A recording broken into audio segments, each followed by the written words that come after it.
Good morning बच्चों, my name is Dinesh Kumar Pal. मैं आज आपको class 12 physics second chapter Kumar Mittal area of vector और एनसीईआरटी का फर्स्ट चैप्टर ही है एरिया वेक्टर, इसे आज हम डिस्कस करेंगे। इस बिना एरिया वेक्टर के सहायता से हम आपको गाउस का नियम नहीं समझा सकते, बिना एरिया वेक्टर से हम आपको चुंबकीय फ्लक्स नहीं समझा सके, विद्युत फ्लक्स नहीं समझा सकते, बिना विद्युत फ्लक्स के आप गाउस का नियम नहीं समझ पाएंगे। इसलिए ये लेक्चर आपके लिए बहुत इंपॉर्टेंट है। बिना एक एरिया वेक्टर के ये सही बात है कि आप विद्युत फ्लक्स नहीं समझ सकते, बिना विद्युत फ्लक्स के आप गाउस का नियम नहीं समझ सकते, इसलिए इसको बड़े ध्यान से पढ़ना। चलिए हम शुरू करते हैं। एरिया वेक्टर क्या होता है? सबसे पहले अगर हम शुरू करें तो हम जानते हैं कि यहाँ पे हमारे पास ये वाला एक्स एक्सिस है, ये वाला वाई एक्सिस है, ये वाला जेड एक्सिस है। यहाँ पे हमारे पास 3 एक्सिस है, ठीक है। यदि मैं यहाँ पे कोई क्षेत्रफल ले लेता हूँ, यहाँ पे मैं कोई क्षेत्रफल ले लेता हूँ, कोई क्षेत्रफल ले लेता हूँ, इसका नाम यदि हम ओ रख दे रहे हैं, इसका नाम ए रख दे रहे हैं, इसका नाम बी रख दे रहे हैं, इसका नाम सी रख दे रहे हैं, ठीक है। यदि ए वाला ए है और ये वाला बी है, अगर हम आपसे पूछें कि क्षेत्रफल कितना होगा इसका क्षेत्रफल कितना होगा, इसका जो क्षेत्रफल होगा कोई बताएगा? एकदम साधारण से है, a इंटू बी। आयत की ही तरह तो है, जैसे ये वाला वैसे ये वाला भी है। 90 डिग्री पे है सब, ये 98 डिग्री पे है। कहेंगे ये तो हमें 120 लग रहा है ना? ये आपको 120 लग रहा है, लेकिन जो ये वाला इधर है ना, इधर नहीं है। किधर है? इधर है। जो ये वाला है, ये वाला इधर है, और जो आपको ये नीचे दिख रहा है ना, ये नीचे नहीं, यहाँ पे है, ठीक है। ये पल्ले बड़ा है, अच्छा। तो ये वाला हमारा बी है, ये वाला हमारा ए है। तो क्षेत्रफल क्या हो जाएगा? लंबाई गुणे चौड़ाई। क्षेत्रफल जो होता है हमारा लंबाई गुणे चौड़ाई होगा। लंबाई को अगर हम ये ले लें तो चौड़ाई का कितना हो जाएगा? बी ले लेंगे। कहेंगे तो हम पहले से जानते हैं, हमको क्यों बता रहे हैं? कहेंगे यहाँ से आप लेंगे a इंटू बी। इसे तो 6, 7, 8, 10 तक के बच्चे भी बता सकते हैं, जिसमें लिखा है सदिश क्षेत्रफल एरिया वेक्टर। इसका मतलब ये है कि जो ये सदिश क्षेत्रफल है ये हमारे क्रॉस प्रोडक्ट से आएगा, क्रॉस प्रोडक्ट से आएगा। तो मतलब यहाँ से जो हम लेंगे, जो क्षेत्रफल यहाँ पर निकालेंगे, जो क्षेत्रफल लेंगे क्रॉस प्रोडक्ट से आएगा इस सदिश के कारण, ठीक है। जब सदिश हम लेंगे तो ये हमारा हो जाएगा O A cross A B, O A cross A B. अब यहां से आपको निकालना है कि जो ओ ए है, जो ओ ए है, इसका मान कितना है? ए है। और जो ओ बी है, इसका मान कितना है? बी है। जब हम क्रॉस को सॉल्व करते हैं तो आपको याद होगा कैसे क्रॉस को कैसे सॉल्व करते हैं? A B sine theta into theta tan. कुछ याद है? जब हम क्रॉस को सॉल्व करते हैं तो ऐसे ही सॉल्व करते हैं, बस इसीलिए ये नया बन गया आपके लिए। अब यहाँ से ए बी तो ए बी ही रहेगा, ठीक है। ए बी तो ए बी ही रहेगा। कोण कितना बन रहा है? किसके बीच में? ए और बी के बीच में। ये ए वाला है ना, बी ए वाला है। कोण कितना बन रहा है? 90 डिग्री, साइन 90। अच्छा, कैसे 90 डिग्री बन रहा है? ये जो जैसे दिख रहा है ऐसे है नहीं। यहाँ से देखिए कागज लगा लीजिए ऐसे, अगर एक आप कागज लगा लेंगे तो देखेंगे एंगल पर 90 डिग्री ही बन रहा है। यहाँ से थीटा की जगह आप लिख देंगे sine 90 degree, sine 90 degree into theta type, ठीक है बेटा। ये आपको पेपर में कभी नहीं पूछा जाएगा, वाइवा में कभी नहीं पूछा जाएगा। लेकिन एक बात हम बता देते हैं कि जब तक आपको ये वाला नहीं आएगा ना, आप विद्युत फ्लक्स बता नहीं सकते। भले याद कर ले एकांक क्षेत्रफल के अवलंबोत लगे गुजरने वाली चुंबकीय विद्युत बल रेखाओं कुल संख्या को विद्युत फ्लक्स कहते हैं। एकांक क्षेत्रफल के अवलंबोत गुजरने वाली विद्युत बल रेखाओं कुल संख्या को विद्युत फ्लक्स कहते हैं। लेकिन जब सवाल आएगा ना, आप वहां कर नहीं पाएंगे, फिर कहेंगे तो हमको तो आता है, हमको तो थियरी आती है, पता नहीं कहाँ सवाल ही नहीं बनता है ना। उसी का कंफ्यूजन दूर करेंगे। जो ये ईटा का है, देखिए ए भी आ गया। अब जो ईटा है ना, ईटा हमारा डायरेक्शन को बताता है।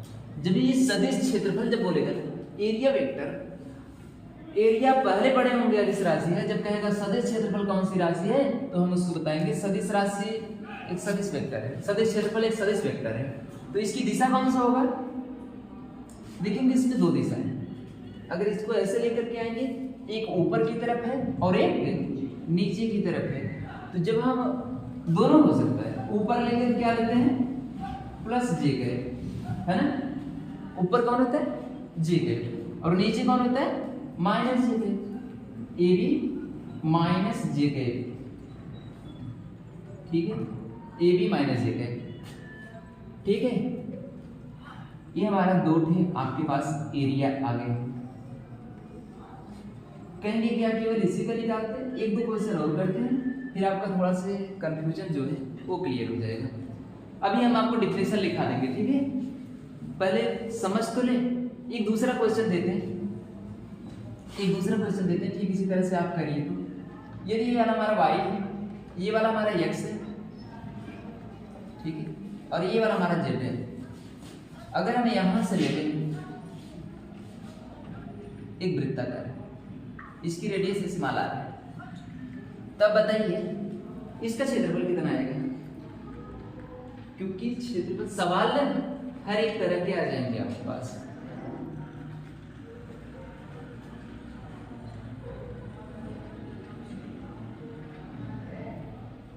कोई बताएगा, नहीं बताता, बताता देख बेटा, ये वाला x है, ये वाला y है और ये वाला z है।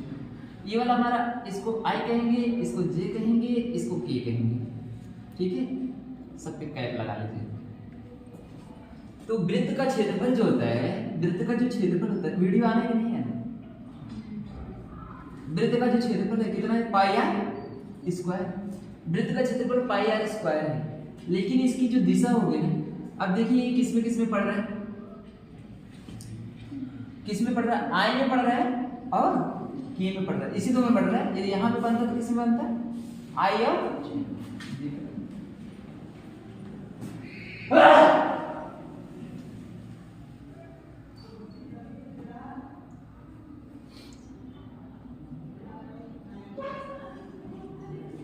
इसमें दो डायरेक्शन हम लेंगे, एक ऊपर की तरफ है, नीचे की तरफ। जब ऊपर की तरफ लेंगे तो हम प्लस जे लगा देंगे, और जब नीचे की तरफ लेंगे तो माइनस जे लगा देंगे, ठीक है। ये बात पहले पढ़िए, इसी तरह से कोई भी रहेगा तो आप निकाल सकते हैं, उम्मीद करते हैं आप निकालेंगे अब, ठीक है। अब वृत्त आ गया 2D में, आप और कोई बोल दीजिए हम निकाल दें। 2D समझने में आता है, 2D में जिसमें लंबाई और चौड़ाई हो। देखिए क्या था, जैसे आयत हो गया, और जैसे हमारे पास वर्ग हो गया, ये हमारे 2D है, और जैसे हमारे पास आयत हो गया, वर्ग हो गया, ये वृत्त हो गया, है ना। इसमें सब केवल लंबाई और चौड़ाई है। एक दूसरा तरीका बता दें, जिसका मात्रक सेंटीमीटर स्क्वायर हो या मीटर स्क्वायर हो, है ना। लंबाई और चौड़ाई रहेगी तभी मीटर स्क्वायर सेंटीमीटर स्क्वायर है ना। 3D में क्या आएगा, वो क्यूब हो जाता है हमारा, सही नहीं है। अभी 3D में जैसे हमारे पास सिलेंडर हो जाएगा, सिलेंडर का भी तो क्षेत्रफल ही होता है, तो लेकिन यहां से तो हमारा इसमें 2D ही होगा, लेकिन ये पूरा जब ले लेंगे तो आयतन सही है। चलिए ठीक है, ये वाला पल्ले बढ़िया है जो बता रहे थे, ठीक है। हम इसको 3D की तरफ थोड़ा बढ़ते हैं, लेकिन ये 2D है जिसमें लंबाई और चौड़ाई हो, बस इतना ही तक जानते रहना, ठीक है। जिसमें लंबाई और चौड़ाई हो 2D है, जिसमें लंबाई चौड़ाई ऊंचाई तीनों हो वो 3D है। उसका फुल फॉर्म होता है 2 डायमेंशनल और 3 डायमेंशनल। नोट नहीं किए,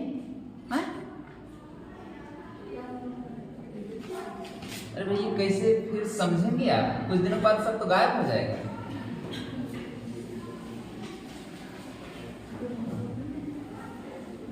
अभी हम परिभाषा लिखाएंगे, इसी से परिभाषा बना देंगे, ठीक है। A B O A B C. ठीक है, इसको नोट करिए, फिर इसको नोट कर लीजिए।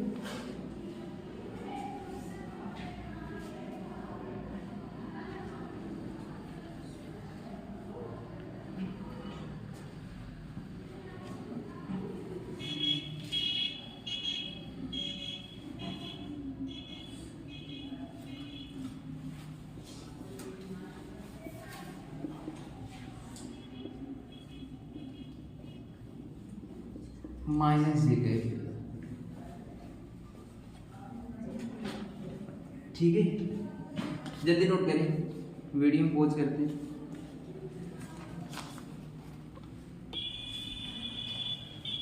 यहां से देख बेटा 3D में अगर मान लीजिए कि मेरे पास 3D कोई क्यूब है ना, क्यूब है,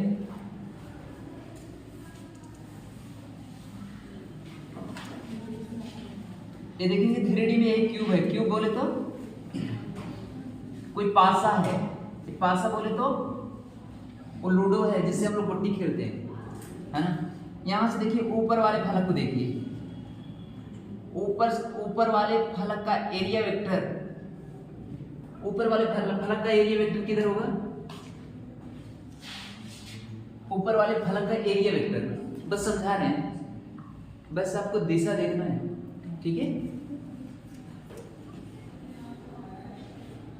यहां से देखिए एक को बाहर की तरफ रहेगा, है ना,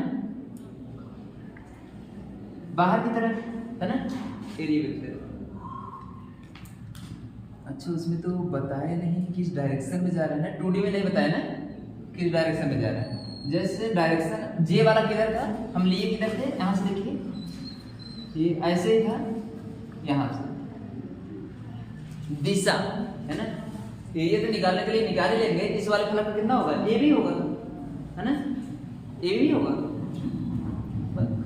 क्यूब है तो ए होगा ना, इसका भी होगा, ए भी होगा, है ना, ए स्क्वायर। और उसके बाद दिशा किधर होगी? ऊपर की तरफ, है ना। कैसे? यहां से देखिए, जैसे ये वाला था हमारे पास, यही वाला था ना, यही हमने फलक बनाया था। इधर देख बेटा, ऐसे कोई नहीं है जो समझने में नहीं आएगा। ठीक है, यहां से ये वाला है ना, हमने बोला कि इसका जो क्षेत्रफल होगा ए बी या तो प्लस जे कैप होगा या तो माइनस जे कैप होगा। और प्लस जे और माइनस जे किधर होता है? ऊपर की तरफ प्लस जे रहता है, नीचे की तरफ माइनस जे कैप रहता है। ठीक है, तो यहां से देखिए, तो ये वाला हमारा कैसे है? ऐसे तो ऊपर की तरफ, है ना, सरफेस के परपेंडिकुलर, है ना, सरफेस के हमेशा लंबवत होता है ऊपर की तरफ या नीचे की तरफ। किस में होता है? 2D में। लेकिन 3D में जो एरिया वेक्टर होता है हमेशा सरफेस के लंबवत, सरफेस के पृष्ठ के लंबवत बाहर की तरफ होता है। एरिया वेक्टर 3D में सरफेस के लंबवत बाहर की तरफ होता है। इस वाले सतह का होगा, क्या हो गया? ए बी इसका हमारा परिमाण हो जाएगा और सदिश क्षेत्रफल किधर हो जाएगा? बाहर की तरफ। अच्छा, इस वाले को बताए तो इस वाले को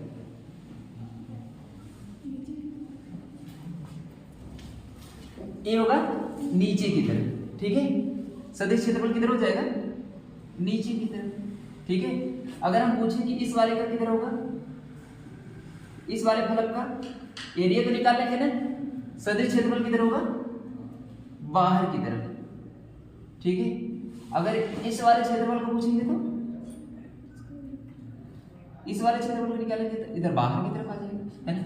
सदिश क्षेत्रफल पल्ले पड़ रहा है, किसी भी सरफेस का निकालेंगे सदिश क्षेत्रफल बाहर की तरफ रहेगा। एक ही यहाँ पे कर पड़ रहा है, ये वाला, है ना, इसका किधर रहेगा? बाहर की तरफ। ठीक है, जो बाहर का साइन रहता है ऐसे करते हैं, और जो अंदर की तरफ रहेगा उसे हम क्रॉस करते हैं। ठीक है, into the plane. Magnetic field में डिनोट करते हैं वैसे, अभी पढ़ेंगे मैग्नेटिक फील्ड जब आएगा। ठीक है, ये वाला पहले पढ़ा है। अच्छा, आपसे हम दूसरा अगर पूछें कि सिलेंडर दे दे, कोई हम सिलेंडर दे दे, कोई सिलेंडर दे दे,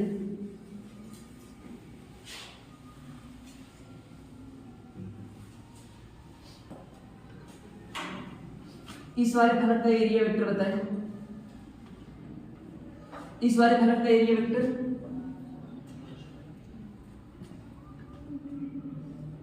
ऊपर की तरफ, है ना, नीचे तो लेना ही नहीं। 3D है ना, 3D है, 3D में एरिया वेक्टर हमेशा किधर आएगा, बाहर की तरफ आएगा, ठीक है। इधर कितना किधर आएगा एरिया वेक्टर, एरिया वेक्टर किधर आएगा, नीचे की तरफ, ठीक है। आपको विद्युत फ्लक्स और विद्युत क्षेत्र की तीव्रता बिना एरिया वेक्टर को नहीं निकाल पाएंगे। अभी आएगा phi equal to E into A, है ना, phi equal to E dot A, vector E dot A. तो वही ए हमारा एरिया वेक्टर है, उसी हम ए को समझा रहे हैं। और कितने दिनों से आपको क्या समझाए थे, ई समझाए थे। कितने दिनों से क्या समझाए थे, ई समझाए थे। ई बहुत दिनों से समझा रहे हैं, है ना, और आज हम ए समझा रहे हैं। उससे हम फाई निकालेंगे, लेकिन पूरा गाउस का नियम किस पे डिपेंड है, ए पूछेगा या तो फाई पूछेगा, ए पूछेगा या तो फाई पूछेगा। इसी अगर ए को हम जानते हैं तो हम फिर से हाथ साफ हो जाएगा हमारा, ठीक है। अच्छा, अगर हम पूछे कि एक सरफेस ऊपर हमारा एरिया वेक्टर इसके लिए ऊपर की तरफ बन रहा है, इसके लिए एरिया वेक्टर नीचे की तरफ बन रहा है, एक क्षेत्रफल और बन रहा है। ये वाला कौन सा, एक कर्व वाला, है ना, कर्व वाला एरिया वेक्टर किधर होगा इसका, बाहर की तरफ, ठीक है। इधर से लेंगे तो इधर जाएगा, इधर से लेंगे तो, अच्छा, ठीक है, एरिया वेक्टर। अच्छा, ये वाला हो गया, वाल्यूम हो गया, घन हो गया, क्यूब हो गया। अगर मैं एक गोला ले लूं, गोला गोला है नहीं, देखिए प्रैक्टिस हो बेटा ना, तेजी से बनाया तभी ठीक।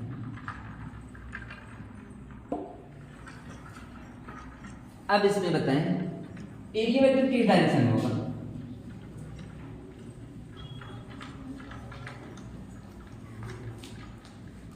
सरफेस की परपेंडिकुलर, सरफेस की लंबवत, बाहर की तरफ, यही तो बताए हैं। चाहे जिधर यहां चलेंगे तो बाहर की तरफ रहेंगे, यहां पे लेंगे तो इधर भी बाहर की तरफ। 3D में हमेशा बाहर की तरफ सरफेस से लंबवत, है ना, ठीक है।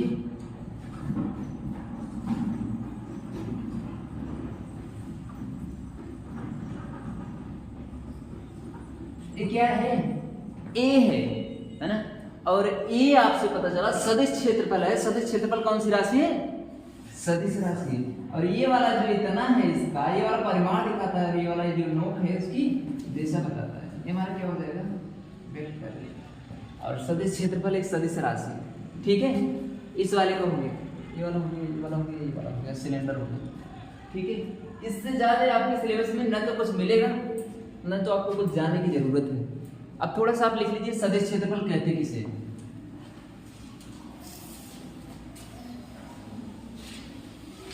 सदिश क्षेत्रफल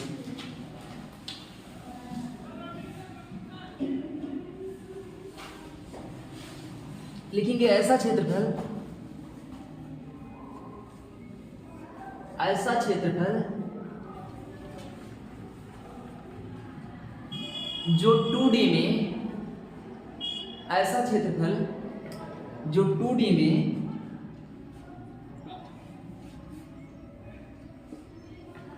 ऐसा क्षेत्रफल जो 2D में सरफेस की, पृष्ठ के बाहर या भीतर दोनों तरफ हो सकता है। ऐसा क्षेत्रफल, ऐसा क्षेत्रफल जो पृष्ठ की बाहर या भीतर दोनों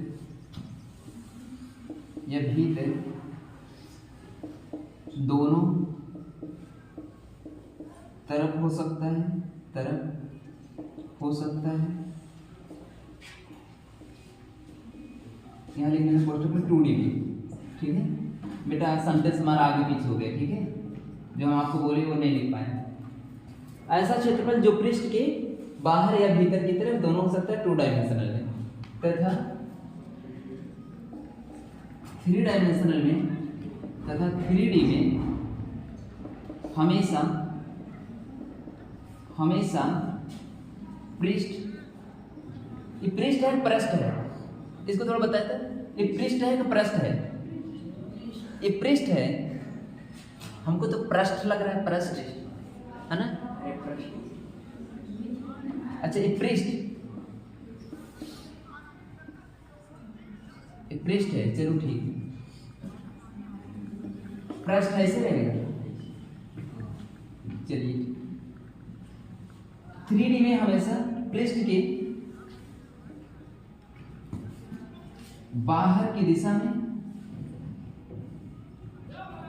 हमेशा पृष्ठ के लंबवत, पृष्ठ के लंबवत बाहर की दिशा में,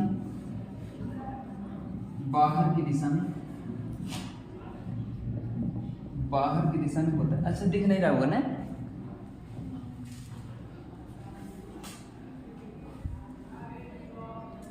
हमेशा पृष्ठ के लंबवत बाहर की दिशा में होता है। ठीक है, यही एक छोटी सी डेफिनेशन थी, इसी के बारे में कभी से बता रहे थे। उम्मीद करता हूँ आपको समझने में आ गया होगा। इतना सारा एग्जाम्पल दिए आपको, ठीक है। इस एग्जाम्पल कैसे निकल करके आएंगे? सवाल लगाने से। अगर आप सवाल नहीं लगाएंगे ना तो आप इतने तक सिमट के रह जाएंगे, और इसको किसी को नहीं समझने में आता, ठीक है, ये किसी को नहीं समझने में आता। आपको ये वाला समझने में आया होगा, ये वाला समझने में आया होगा, ये वाला, इसको तो रटना है। कितने लोग जाके भी रटेंगे घर, है ना। और जो लोग दिमाग लगा के लिखेंगे ना, देखिए अब हमें कुछ और बोले थे, लिखो कुछ और दिए, ठीक है। मिटाए, चित्र बना रहे हैं, बना लीजिए। 22